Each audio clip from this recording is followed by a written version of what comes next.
अस्सलाम वालेकुम वरहमतुल्लाहि वबरकातुहू। लो जी, लोटों की हो गई है बारिश, तबाही हो गई है, बर्बादी हो गई है, छोड़े पुट्टे गए ने ते धूड़ां पै गईयां ने। वो जनाब जो लोटे हैं जो पीटीआई की नाम पे लड़े, पीटीआई ने उनको जितवाया, इमरान खान ने उनको जितवाया। ये कोई आई बिलीव गुलाम कादर ये समथिंग इस तरह का नाम है, यहाँ पे मैं कह देता हूँ, जो एक साहब हैं कोई असम्बली के, आई बिलीव नेशनल असम्बली के मेंबर।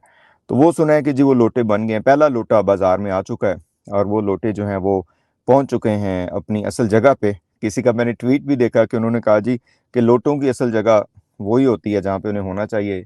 तो ये जो लोटा है ये अपनी असल जगह पे पहुंच चुका है। तो इनके हवाले से ये जो कादर साहब हैं, इनके हवाले से ये भी था कि ये पहले ही सस्पिशियस थे, बहुत से लोगों को इनके ऊपर शक था, लेकिन उन्होंने किसी तरीके से इत्मीनान हासिल किया पीटीआई का, इनकी पार्टी का, और उसके बाद ये वोट्स वगैरह लेके चले गए। लेकिन असल में जो बात हो रही है वो ये है कि इनके हलके के लोगों ने इनकी वाट लगा दी है। उन्होंने कहा जी हम ऐसा जूते फेरेंगे, ऐसा जूते फेरेंगे कि आप याद रखेंगे, दोबारा आप इधर का मुंह तो करें। मैंने इंटरव्यू सुने, जो मैंने थंबनेल लगाया ये भी हमारे एक भाई हैं, वो उन्हीं का ही जो इसमें पॉइंट ऑफ व्यू उन्होंने दिया, उसी को ही हम आगे इसके ऊपर बात कर रहे हैं कि ये जो इस तरह के लोटे हैं इनका जो असल हल है वो पीटीआई ने तो करना ही करना है, वो लीगल कार्रवाई करेंगे ही करेंगे, लेकिन असल हल अवाम के पास है इनका, कि ये जो लोटे हैं इन लोटों को इनकी जगह पे रखा जाए। और इसमें सबसे अफसोसनाक बात यह है कि जो मुबारकबाद मिलनी चाहिए वो काजी फायज ईसा साहब को मिलनी चाहिए कि ये लोटा क्रेसी का जो कल्चर है उन्होंने प्रमोट किया। और हमारी सारी अशराफिया को मिलनी चाहिए कि ये जो अब करोड़ों रुपए का जो बोलियां लगेंगी, सुना है कि 50-50 करोड़ रुपए की बोली लग रही है, और सुना है कि जरदारी साहब उसमें सबसे आगे हैं।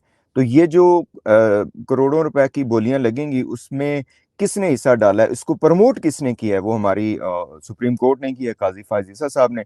अगर ये इनसे पीटीआई से ये बल्ला ना छीनते और इनकी पार्टी का तशख़्ख़ुस बरकरार रहता तो ये सारे इंडिपेंडेंट जो हैं वो पीटीआई के होते, और अगर ये दूसरी पार्टी में जाते भी तो उनके ऊपर लीगल कार्रवाई होती। उमर अता बंदियाल साहब ने इसके ऊपर सुना है कि काफ़ी अच्छा जो है ना वो बंद बांधा था, क्योंकि यही तो सबसे ज़्यादा नुकसानदेह चीज़ है। यही तो जिसे हम कहते हैं ना कि पॉलिटिकल इंजीनियरिंग है, कि वो किसी एक पार्टी की सीट से उठ के इलेक्शन लड़ा और उसके बाद अब वो किसी दूसरी पार्टी के साथ मिल गए। ये जो इमरान खान साहब की गवर्नमेंट गिराई गई वो भी ऐसे ही गिराई गई। तो बात करने की ये है कि जब मुल्क से आपने करप्शन ही खत्म नहीं करनी, जब मुल्क को बेड़ा गर्क आपने करके रखना है, तो फिर लोटे तो आएंगे ही आएंगे। अब लोटों को अगर जो है ना 50-50 करोड़ रुपए मिलेगा पीटीआई का वोट लेके, अब वो तो मुस्लिम लीग नून के साथ शामिल होंगे। इस वक्त सबसे ज्यादा जो काम हो रहा है वो लोटों को लोटों में कन्वर्ट करने पे हो रहा है।